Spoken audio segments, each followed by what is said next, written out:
A nation without an army is no nation at all.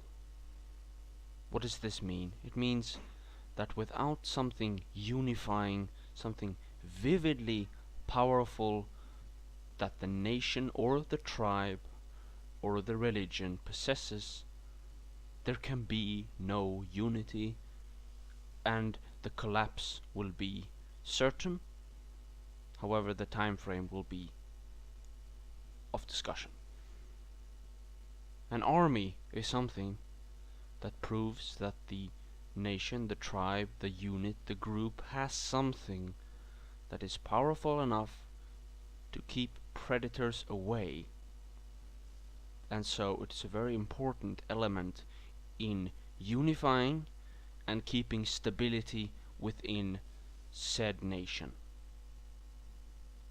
There have started to pop up some new ideologies who think that the army and the capacity to be militarily effective in war or something is unnecessary. You don't really need it.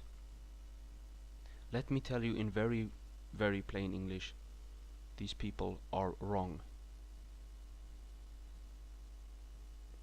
You need an army, from everything to stability, to crowd control, to keeping opinion up about your own country. This is why Vladimir Putin, in my mind, is so extremely popular in Russia. He, on a regular basis, holds military marches in order to ensure the loyalty of the people, and also to create a form of cultural affinity within the nation.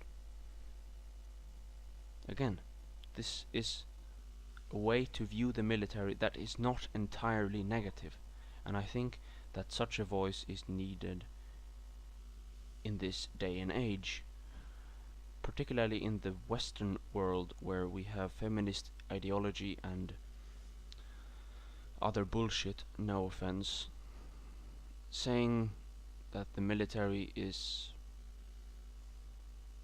expedient.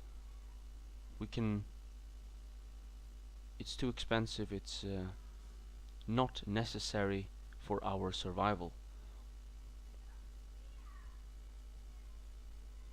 It is absolutely necessary for our survival, and without it, who knows how long a nation will sustain itself. My projection is not that long. Thank you for watching.